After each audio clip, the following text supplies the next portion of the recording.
So,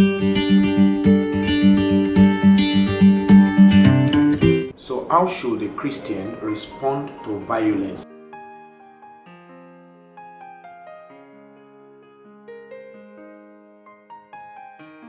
How should a Christian respond to violence? The first act of violence in the Bible was the murder of Abel by Cain, and God was displeased with it. So we understand that God is displeased with violence on the earth.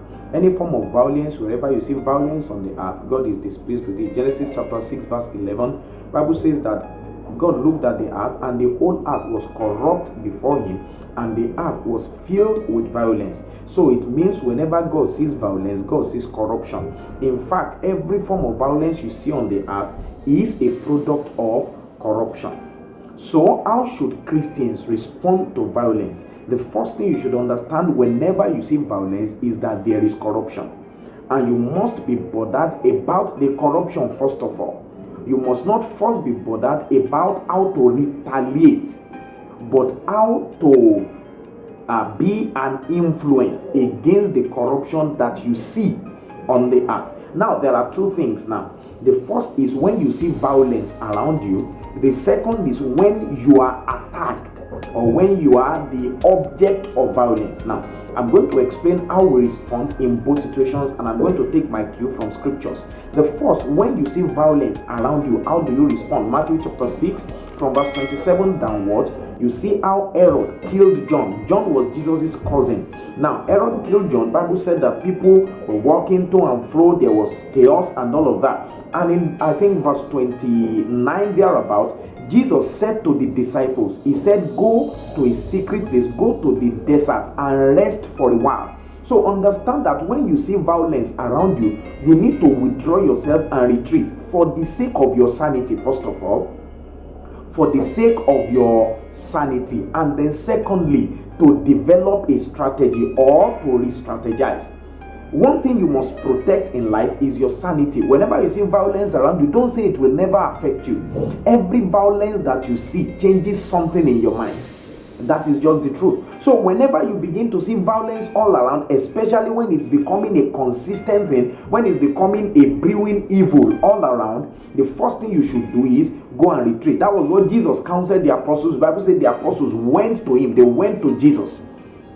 That was around verse 34. Now, Bible said that when Jesus saw the crowd in the desert, because when Jesus told the apostles to go to the desert to rest, Bible says when others saw them going, they recognized Jesus and they followed them.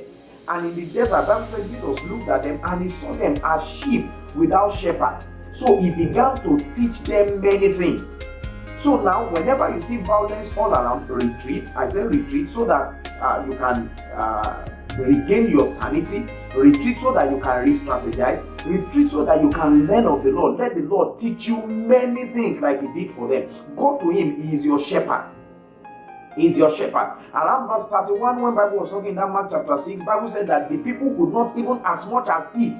Verse 37, in the desert, Jesus told the disciples, he said, get food that we may give these people, because they were hungry. That is restoration. Now, when the violence was happening all around, the people lost their appetite. But by the time they gathered around the Lord, they became better. Their disposition to life became better, and they were able to eat. What am I saying in earnest? Whenever you see violence all around you, please don't focus on the violence, focus on the Lord. Find time to retreat before God. Spend time with God. He will teach you many things. He will help you balance your sanity. And then you can also spend time to do what? To re-strategize. Now, what if you are in the face of direct attack? You are the object of violence. What are we supposed to do? Luke chapter 22 verse 26. Jesus was talking, verse 36 rather. Jesus was talking there, and he said, he that does not have a sword, let him sell his cloak. Let him sell his cloak and go and buy one. So again, you must be prepared for defense. Christianity is not stupidity. You must always be prepared for defense. Now, this may mean many things. If it means buying a gun and getting a license, I'm not saying you should own a gun illegally. But if it means getting a gun and having a license, yes, you may. It is not sinful for a Christian to own a gun. Don't let anybody tell you a Christian should not. You should be prepared, especially if you know you are likely to be in the line of attack.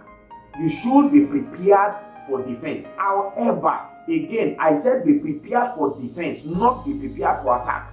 So you must understand that while you should be prepared, Jesus that told them in verse 36 to sell their cloaks and buy swords. The same Jesus told them later on when Peter pulled out his sword and cut somebody's ear. He said, "It is enough. Those who live by the sword will die by the sword." And Jesus put back the hair of that man. So it means that Jesus is not encouraging violence. In that situation, Peter was not even directly attacked, so he wasn't defending anything. Peter was bringing a counter attack. So let me give you three things. While you defend yourself, you must be careful. Verse 40, Jesus said, "Pray that you should not enter into temptation." That was after he told them to get a sword.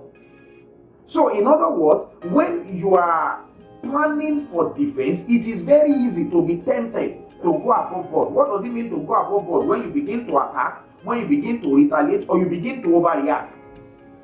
In Matthew chapter 5 verse 39, the Bible says that you should not use force on an evil man. You should not use force on an evil man. So when you see somebody who is orchestrating evil, planning evil, don't overreact. Don't try to counter-attack. Don't try to retaliate. No.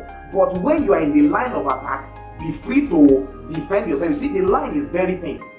Very, very thin. Because sometimes it is easy to cross the line beyond defending yourself into counter-attack, into retaliation, into overreacting. But you must avoid those things. Remember that what God teaches us is love, tolerance, and forgiveness. Love all men, tolerate people's excesses, forgive them when they have wronged you.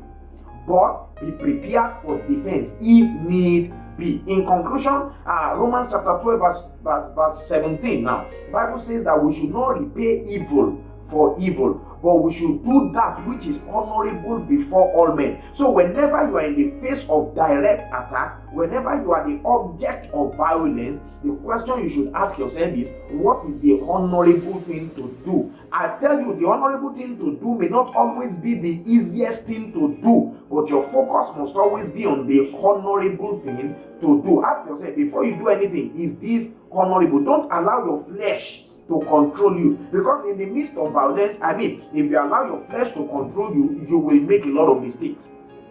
And if you receive your interpretation and your counsel from the devil, you may enter into depression. You may have all sorts of mental disorders and all of that. So make sure you find time to retreat. Spend time with God. Spend time with God. Rest, relax, retreat. Spend time with God. Re-strategize. Get your sanity back. And then in the face of direct attack, be prepared for defense, but never attack, never retaliate, never overreact. Do only that which is honorable. Act in line with the codes or the ethics of love, tolerance, and forgiveness. The Lord bless you in Jesus' name. Amen.